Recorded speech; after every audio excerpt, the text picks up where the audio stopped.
Welcome students. मैं doctor Sanjay Bhalla, government PG college, department of ABST. आज हम बीकॉम पार्ट सेकंड की बात करेंगे। तो चलिए पहले इसका पेपर का एबीएसटी के पेपर का प्रारूप समझते हैं कि इसमें क्वेश्चंस कैसे आएंगे, क्या इसका प्रारूप है। बीकॉम पार्ट सेकंड के एबीएसटी सब्जेक्ट में आपके दो पेपर हैं, एबीएसटी फर्स्ट और एबीएसटी सेकंड। एबीएसटी फर्स्ट के अंदर इनकम टैक्स का पेपर है और एबीएसटी सेकंड में कॉस्ट अकाउंटिंग का पेपर है। तो आप में फर्स्ट ईयर से जो बच्चे प्रमोट हुए हैं बीकॉम पार्ट सेकंड में, उन सभी बच्चों के लिए एक व्हाट्सएप का ग्रुप बना दिया गया है और ये जो मैं लेक्चर दे रहा हूँ ये आपके व्हाट्सएप ग्रुप के अंदर अभी मैं शेयर कर दूँगा। तो आप सब लोग ये लेक्चर भी देखिएगा और इसके साथ साथ आपको कुछ क्वेश्चंस भी हर चैप्टर के साथ साथ कुछ दिए जाएंगे। वो क्वेश्चंस आप घर पे रजिस्टर एक डाल लीजिए, उस रजिस्टर में करिएगा और जब भी कॉलेज खुलेंगे आप वो क्वेश्चंस क्लास में आप चेक करवाएंगे। अभी मैं आपको एबीएसटी फर्स्ट का पेपर इनकम टैक्स की स्टार्ट कर रहा हूँ आज से। तो ये पेपर जो है ये 100 मार्क्स का होगा और इसका प्रारूप क्या होगा कि आपके जो पेपर है ये पेपर 5 सेक्शंस के अंदर बटा हुआ है। 5 सेक्शंस के अंदर ये आपका पूरा सिलेबस कवर किया हुआ है। आपको सिलेबस की जहाँ तक बात है वो आपका सिलेबस मैं व्हाट्सएप ग्रुप के अंदर शेयर कर रहा हूँ और आप www.universityofkota.uak.ac.in इस साइट से भी डाउनलोड कर सकते हैं सिलेबस। ये यूनिवर्सिटी ऑफ कोटा की साइट है। अदरवाइज़ मैं भी ये सिलेबस वहाँ से डाउनलोड करके अभी व्हाट्सएप ग्रुप पे शेयर कर दूँगा। आप व्हाट्सएप ग्रुप पे भी अपना पूरा सिलेबस देख सकते हैं। तो इनकम टैक्स का जो आपका सिलेबस है ये 5 सेक्शंस के अंदर बटा हुआ है। अब आपका जो 100 मार्क का पेपर आएगा, 100 मार्क्स का जो पेपर आएगा वो कैसे आएगा, आपके 10 क्वेश्चंस तो आएंगे एक नंबर के 1 मार्क्स ईच। और ये 10 क्वेश्चन कैसे आएंगे वो भी समझ लीजिए। 5 सेक्शन है आपके, तो हर सेक्शन में से 2 क्वेश्चन आएंगे। तो 5 सेक्शन, हर सेक्शन में से 2 क्वेश्चन, तो टोटल क्वेश्चन हो गए 10। और ये कितने नंबर के हो गए, ये टोटल मार्क्स हो गए इनके मार्क्स हो गए 10 मार्क्स। ये शॉर्ट टाइप आंसर क्वेश्चंस हैं। इसके बाद में आपके हर सेक्शन में से 2 क्वेश्चन आएंगे, 2 क्वेश्चंस ईच सेक्शन। तो अब समझ लीजिए, आप इसको वापस समझ लीजिए। जैसे फर्स्ट सेक्शन में से क्वेश्चन आएंगे 2, लेकिन आपको करने कितने हैं इसमें से 1। सेकंड सेक्शन में से भी कितने क्वेश्चन आएंगे 2, आपको करने कितने हैं 1।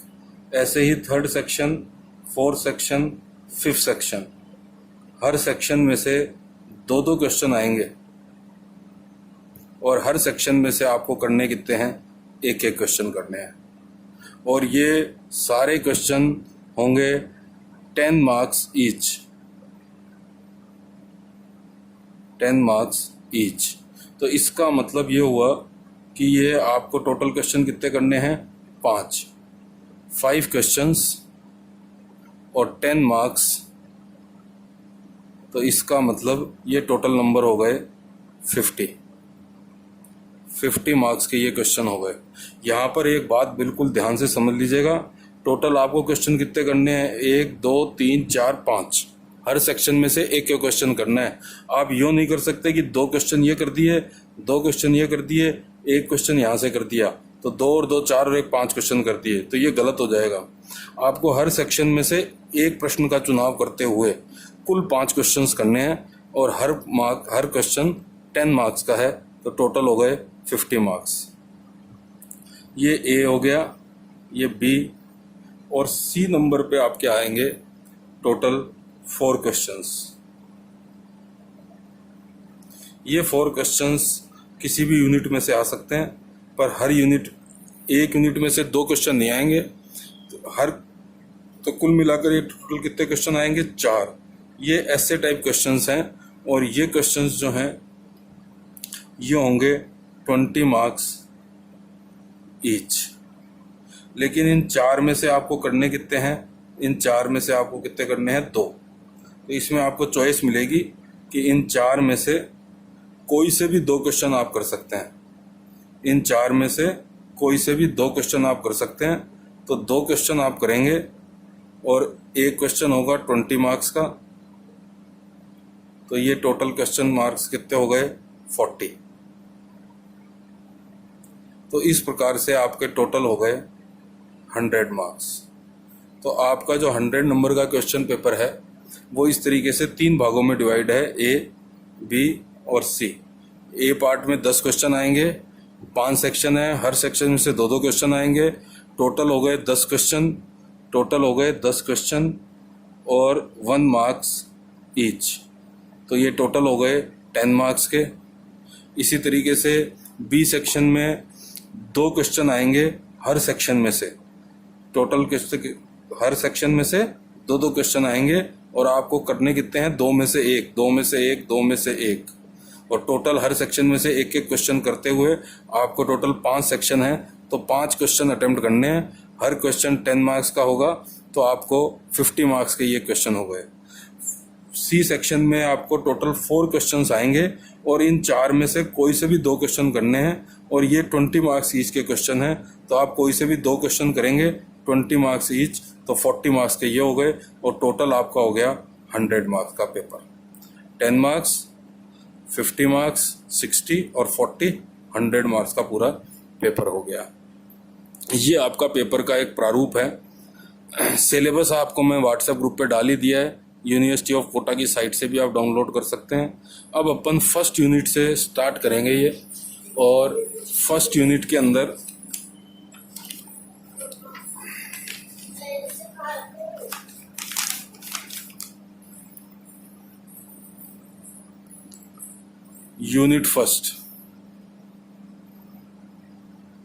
यूनिट फर्स्ट के अंदर सबसे पहला जो अपना चैप्टर है वो है इंट्रोडक्शंस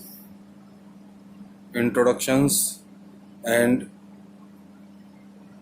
डेफिनेशंस।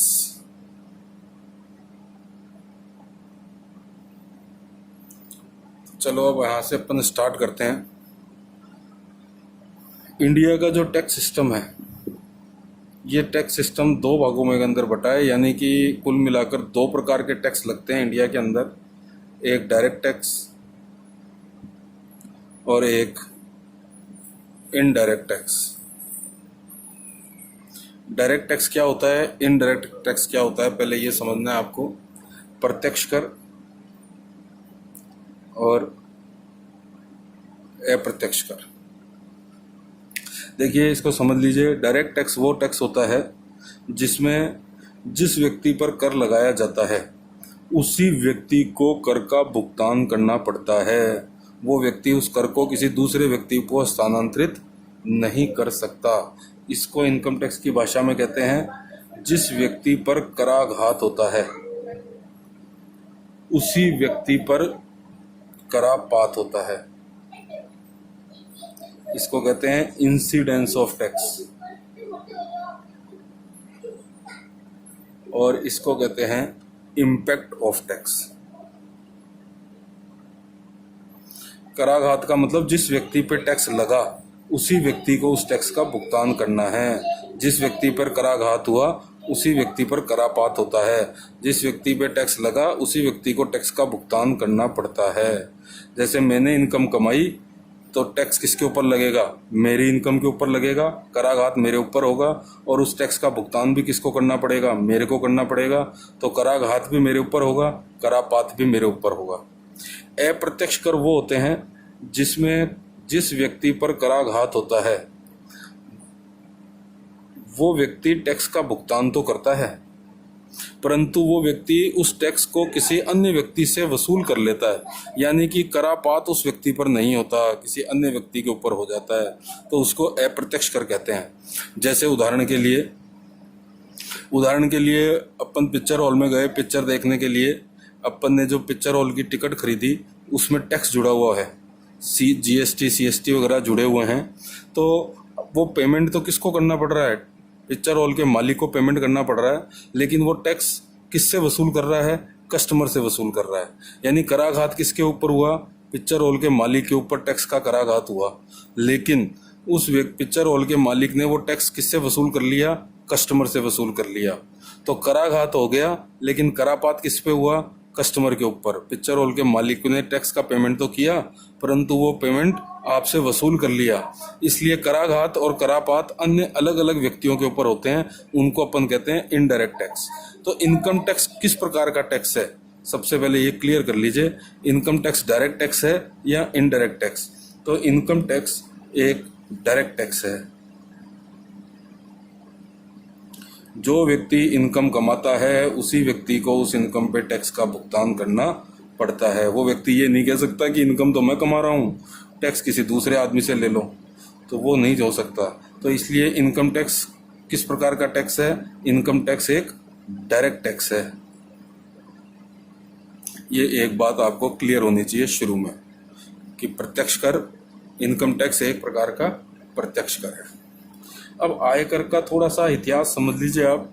इंडिया में सबसे पहले जो इनकम टैक्स लगा था वो लगा था 1860 में, अंग्रेजी शासनकाल में सर जेम्स विल्सन ने सबसे पहले इंडिया में टैक्स लगाया था। 1857 की जो क्रांति हुई थी, उस क्रांति में जो अंग्रेजों का खर्चा बहुत अधिक हो गया था उस क्रांति को दबाने के लिए, तो उसके बाद अंग्रेजों में सर जेम्स विल्सन ने सर्वप्रथम 1860 के अंदर भारत में कर लगाया था।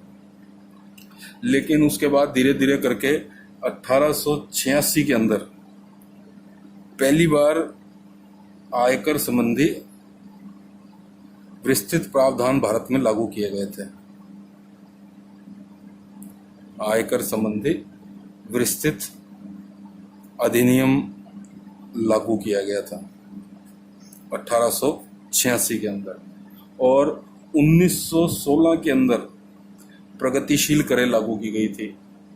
पहली बार प्रगतिशील करें लागू की गई थी। प्रगतिशील करें क्या होती हैं ये भी समझ लीजिए। Progressive rates of tax. प्रगतिशील करों का मतलब होता है जैसे 0 से 10,000 रुपये तक कोई टैक्स नहीं लगेगा, फिर 10,000 रुपये से 20,000 रुपये तक 5% टैक्स लगेगा, फिर 20,000 से 50,000 रुपये तक 10% टैक्स लगेगा। इनको कहते हैं प्रोग्रेसिव रेट्स। जैसे जैसे इनकम बढ़ती जाएगी वैसे वैसे टैक्स की रेट बढ़ती जाएगी। इनको प्रगतिशील करें कहते हैं। तो ये इंडिया में कब लागू हुई थी? सर्वप्रथम 1916 के अंतर्गत ये लागू हुई थी। इस प्रकार अंग्रेजी शासनकाल से धीरे धीरे करके ये टैक्स सिस्टम भारत के अंतर्गत लागू होता रहा। लेकिन पहली बार, अब इसके बाद समझिए, यहाँ पर इंडिया में पहली बार आयकर अधिनियम, इनकम टैक्स एक्ट, आयकर अधिनियम लागू हुआ 1961 में। इसको अपन मानते हैं income tax act, income tax act 1961, और ये भारत में लागू हुआ था 1 अप्रैल 1962 से।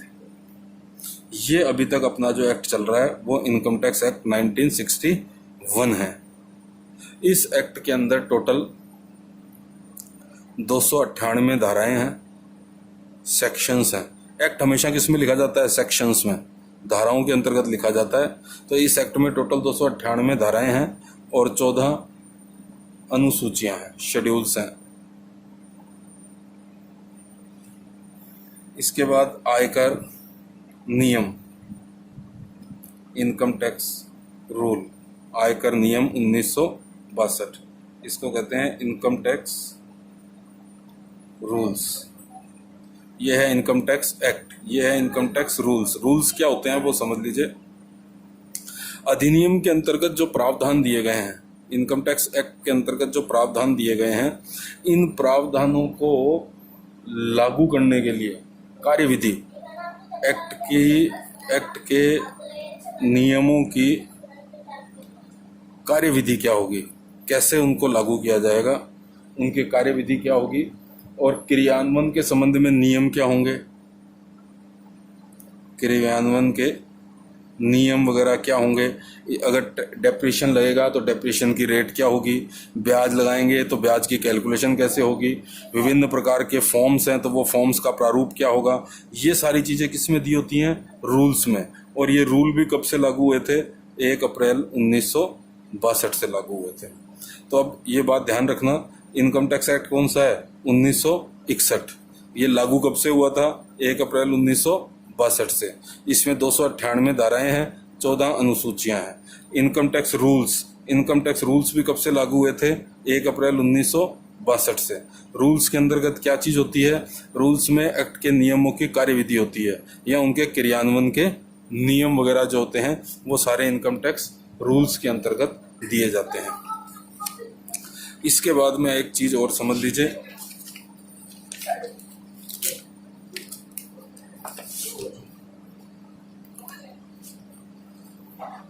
वित्त अधिनियम।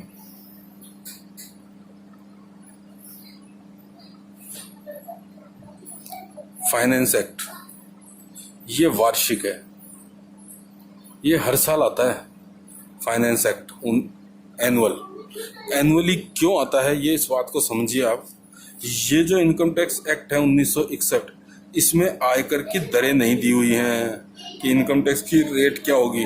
ये इनकम टैक्स की रेट हर साल कहाँ से पता चलती है अपने को, इनकम टैक्स की रेट हर साल कहाँ से आती है, हर साल गवर्नमेंट वित्त अधिनियम पारित करती है, वार्षिक, एनुअली।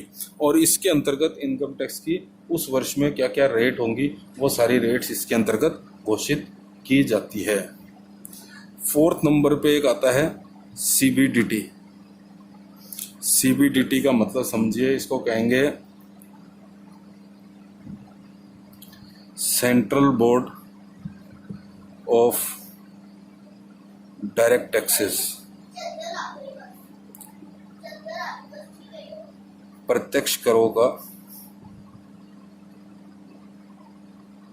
केंद्रीय बोर्ड, CBDT। तो CBDT बहुत सारे परिपत्र जारी करता है,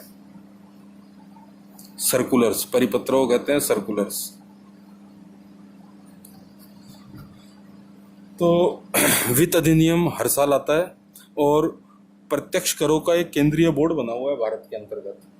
तो कई बार क्या होता है कि एक्ट के अंतर्गत जो नियम कानून दिए होते हैं वो समझने में नहीं आ पाते हैं, या उनमें एक रूपता बनाए रखने के लिए, इनकम टैक्स के ऑफिसर्स हैं पूरे इंडिया के अंतर्गत, तो इनकम टैक्स के पदाधिकारियों द्वारा मान लो एक्ट के लिए विभिन्न चीज़ों के लिए विभिन्न अर्थ लगाए जा रहे हैं, तो उन अर्थों को क्लियर करने के लिए प्रत्यक्ष करों का एक केंद्रीय बोर्ड बना हुआ है। ये सर्कुलर इशू करके उसमें अधिनियम में एक रूपता बनी रहे, इसलिए कुछ प्रकार के परिपत्र जारी करता है। तो इन परिपत्रों के आधार पर भी इनकम टैक्स के नियम प्रावधान लागू होते हैं।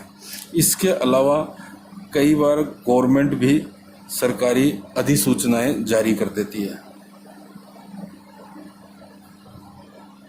तो गवर्नमेंट की यदि कोई अधिसूचना जारी होती है, जैसे ग्रेच्युटी कैसे कैलकुलेट होगी, क्षतिपूर्ति का क्या नियम है, पेंशन्स वगैरह का क्या नियम है, ये कई बार गवर्नमेंट के अधिसूचनाएं जारी होती हैं। उन अधिसूचनाओं के आधार पर भी इनकम टैक्स में अपन उनके नियम लागू करते हैं। और 6 नंबर पे लास्ट आता है न्यायिक निर्णय। यदि कई बार कोई इनकम टैक्स में कोई कन्फ्यूजन होता है तो उसके लिए एक बनी हुई है इंडिया में अपीलेंट ट्रिब्यूनल। ये अपीलेंट ट्रिब्यूनल जो है अपीलेंट ट्रिब्यूनल और हाई कोर्ट, सुप्रीम कोर्ट। तो अपीलेंट ट्रिब्यूनल मुख्य रूप से कर से संबंधित यदि कोई वाद विवाद होते हैं उसके लिए है। हाई कोर्ट और सुप्रीम कोर्ट में भी कई बार विवाद चले जाते हैं। तो इन विवादों के जो निर्णय होते हैं अपीलेंट ट्रिब्यूनल के, हाई कोर्ट के, सुप्रीम कोर्ट के, इनके जो निर्णय होते हैं, इन निर्णयों के आधार पर भी आयकर के अंतर्गत एक मार्गदर्शन का काम करते हैं। न्यायिक निर्णय भी, सरकारी अधिसूचनाएं भी मार्गदर्शन का काम करती हैं। सीबीडीटी के परिपत्र भी मार्गदर्शन का काम करते हैं। वित्त अधिनियम हर साल लागू होता है, इसके अंतर्गत इनकम टैक्स की दरें दी जाती हैं कि इनकम टैक्स किस रेट के ऊपर कैलकुलेशन किया जाएगा। ये वार्षिक होता है, हर साल अलग अलग दरें इंडिया के अंतर्गत लागू होती हैं। तो वित्त अधिनियम वार्षिक, फाइनेंस एक्ट वार्षिक है। तो कुल मिला के ये 6 प्रकार की सूचनाएं हैं जिनके आधार पर अपन इनकम टैक्स को समझ सकते हैं, जिनके अपन यूज़ करेंगे। कौन कौन सी हैं वापस से समझ लीजिए पूरी बात को। सबसे पहले 1860 के अंदर सर जेम्स विल्सन ने इनकम टैक्स भारत में लगाया था। हालांकि देखिए टैक्स तो बहुत पहले से ही लगता आ रहा है। राजा महाराजाओं के टाइम से भी राजा महाराजा अपने फाइनेंस प्राप्त करने के लिए जनता पे कर लगाया करते थे, परंतु ऑथेंटिक रूप से सर जेम्स विल्सन ने पहली बार भारत में टैक्स का पदार्पण किया था। और 1886 के अंतर्गत पहली बार एक एक्ट के रूप में अंग्रेजों ने एक एक्ट पारित करके इनकम टैक्स लागू किया था। 1916 में इनकम टैक्स की प्रगतिशील करें, प्रोग्रेसिव रेट्स लागू की गई थी।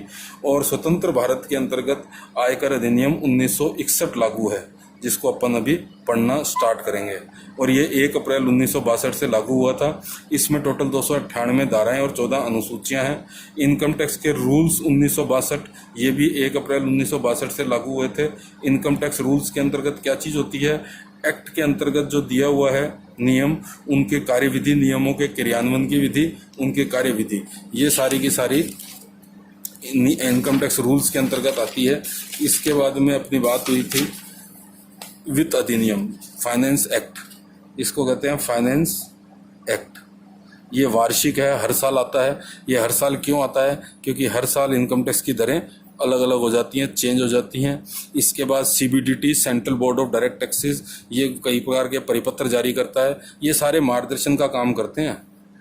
सीबीडीटी के परिपत्र, सरकारी अधिसूचनाएं, न्यायिक निर्णय जिसमें appellate tribunal, high court, supreme court, इनके निर्णय, इनके आधार पर इनकम टैक्स में मार्गदर्शन मिलता है कि नियमों को कैसे लागू करना है, क्रियान्वयन की विधि क्या होगी। इसके पश्चात कुछ महत्वपूर्ण परिभाषाएं आती हैं जिनको अपन नेक्स्ट लेक्चर के अंतर्गत देखेंगे। अभी आप इस लेक्चर को अच्छी तरीके से सुन के और समझने की कोशिश कीजिएगा। व्हाट्सएप ग्रुप पे आपका सिलेबस डाल रहा हूँ मैं, वो सिलेबस चेक कीजिएगा और नेक्स्ट लेक्चर से इसकी परिभाषाएं समझने का अपन चालू करेंगे।